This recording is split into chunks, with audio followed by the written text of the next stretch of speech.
A very good morning all of you. Bansur PG college की online class में आपका welcome है। आज हम BA part third English literature के paper first poetry and drama में से पोइम फ्रॉम होमकमिंग, जो कि आर पार्थसारथी के द्वारा लिखी गई एक फेमस पोइम है। इस पोइम से हम प्रीवियस ईयर एग्ज़ाम में आए ऐसे टाइप क्वेश्चन के बारे में डिटेल से डिस्कस करेंगे। तो आज का हमारा ऐसे टाइप क्वेश्चन है, right a critical appreciation of the poem from Homecoming. Critical appreciation का अर्थ होता है आलोचनात्मक टिप्पणी। फ्रॉम होमकमिंग कविता पर आलोचनात्मक टिप्पणी लिखिए। ये आज का हमारा ऐसे टाइप क्वेश्चन। इसका आंसर है, जिसका फर्स्ट पॉइंट है about the poet. About the poet, कवि के बारे में। R Parthasarathy was born in 1934। R Parthasarathy का जन्म 1934 में हुआ। He got educated at Bombay, now Mumbai and Leeds University। उनकी शिक्षा बम्बई, जो कि आधुनिक नाम है मुंबई, और लीड्स यूनिवर्सिटी में हुई। He remains lecturer of English literature for a decade. Decade का अर्थ होता है दशक। डेकेड का अर्थ होता है दशक। एक दशक तक वह अंग्रेजी के व्याख्याता रहे।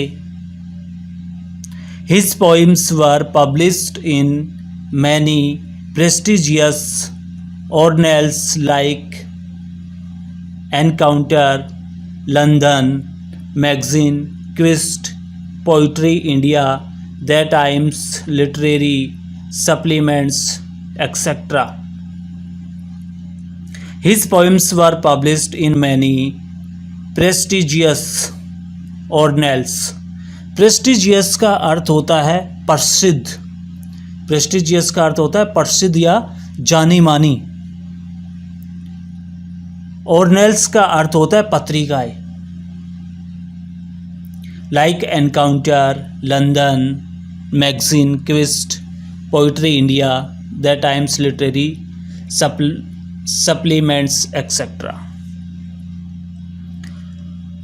उनकी कविताएं बहुत ही जानी मानी पत्रिकाओं जैसे Encounter, London magazine, Quest, Poetry India, the Times literary supplement इत्यादि में प्रकाशित हुई।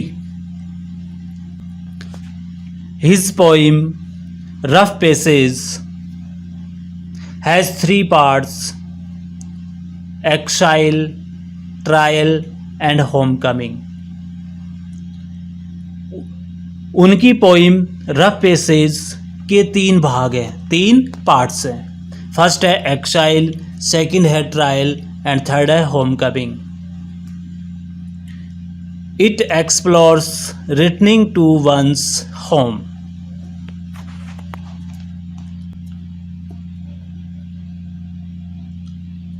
इसमें घर वापस आने के संदर्भ में बात कही गई है।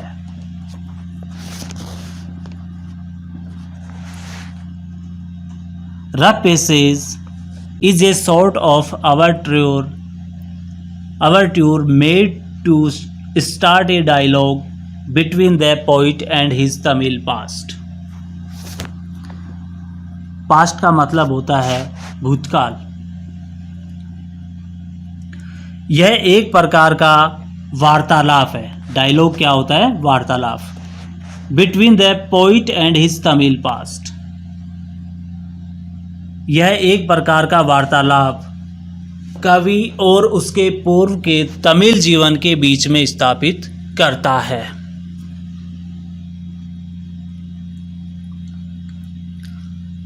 पोइट होता है कवि। The poet discusses the question of language and identity.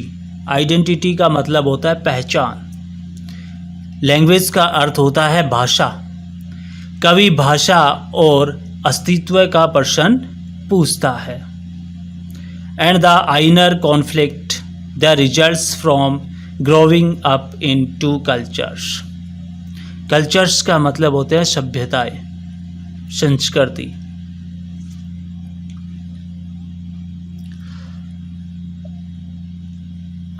और आंतरिक संघर्ष जो दो सभ्यताओं में रहने के कारण पैदा होता है। The 12th section of this poem from Homecoming is prescribed for us.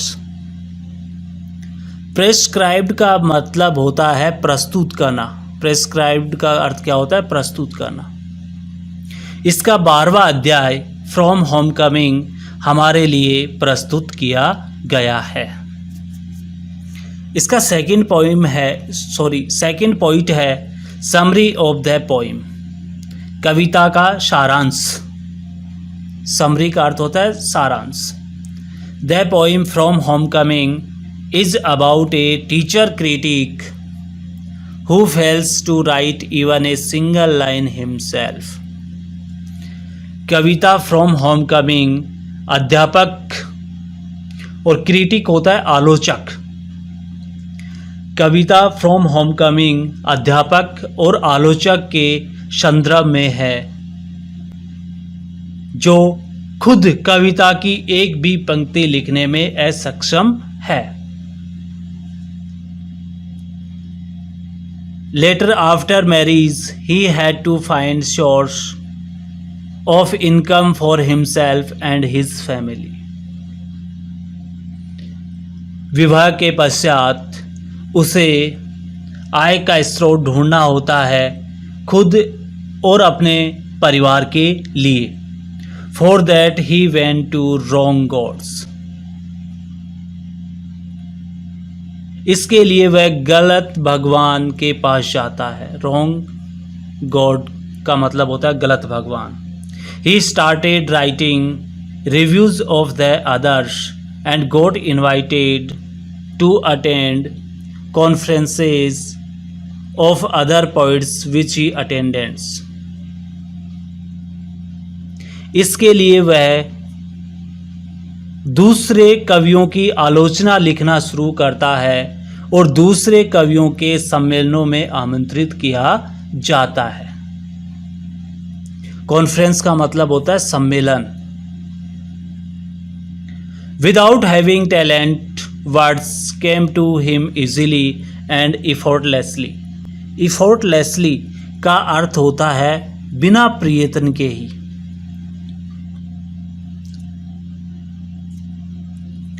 जिसमें वह सम्मिलित होता है और उसे शब्द आसानी से वह बिना प्रयत्न या बिना प्रयास किए ही आते हैं। By dishonesty he earned a lot of money. बिना ईमानदारी के, डिसहोनेस्टी मक्कारी से या बेईमानी से वह बहुत सारे रुपए पैसे कमा लेता है। A lot of literature was written by him of secondary kind of material. He was called Sun Beach by R. Parsharthi. घटिया स्तर की सामग्री से वह काफ़ी साहित्य लिख लेता है। उसे आर पार्थसारथी के द्वारा बिच कहा जाता है। बिच का अर्थ होता है कुतिया या कुतिया का बच्चा, पिल्ला। इसका थर्ड पॉइंट है मेरिट्स ऑफ द पोइम, कविता की विशेषताएं। मेरिट्स होती हैं विशेषताएं। The personal characteristics of the poem of the teacher critic is given in the poem by R. Parsaर्थी। आर पार्थसारथी के द्वारा अध्यापक आलोचक की विशेषताएं दी गई हैं। The poet tells us the difference between the poet and the critic। इसमें हमें कवि और आलोचक के बीच क्या फ़र्क होता है यह कवि बताता है। The teacher critic is abused is very harsh and cruel terms। आलोचक कभी कविताएं नहीं समझते पर दूसरे कवियों की कविताओं के न्याय के लिए बैठ जाते हैं। Critic never understand the poems. Critic आलोचक होते हैं वो कभी भी पोइम्स को नहीं समझ पाते हैं। But sit for the judgment of other poets poem and find fault with the poetry of others poem. Fault का मतलब होता है कमियां निकालना, कि आलोचक खुद पोइम्स को नहीं समझ पाते हैं और दूसरे कवियों की कविताओं में गलतियां निकालते हैं। The poet Wehan says, the son of a bitch fattens himself on the flesh of a dead poet's oblique lines his pockets with their blood। कवि जब कहते हैं कि यह बिच या कुतिया का पिल्ला अपने आप को मर्द कवियों के मांस से मोटा करता है या उनके रक्त से अपनी जेबें भरता है। He remains very frank about his opinion about such people। वह इस प्रकार के व्यक्तियों के प्रति अपनी राय स्पष्ट रूप से प्रकट करता है।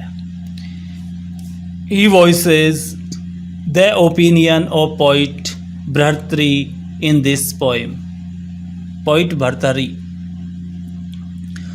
पार्थसारथी प्राचीन संस्कृत कवि जिनका नाम है भर्तृहरि की राय को इस कविता में आवाज प्रदान करते हैं या वाणी प्रदान करते हैं। The poem has been written in free verse without any rhyme scheme. यह कविता जिसका नाम है फ्रॉम होम कमिंग, जो मुक्त काव्य में लिखी गई है और इसमें किसी भी प्रकार की राइम स्कीम का प्रयोग नहीं हुआ है। It is said that such teacher critics are found in large number whose chief aim is money making. Chief aim का अर्थ होता है मुख्य उद्देश्य, मनी मेकिंग रुपए पैसे कमाना होता है। इस प्रकार के अध्यापक आलोचक बहुत अधिक संख्या में मिल जाते हैं जिनका एकमात्र उद्देश्य या मुख्य उद्देश्य होता है मनी मेकिंग, रुपए पैसे कमाना, धन दौलत कमाना।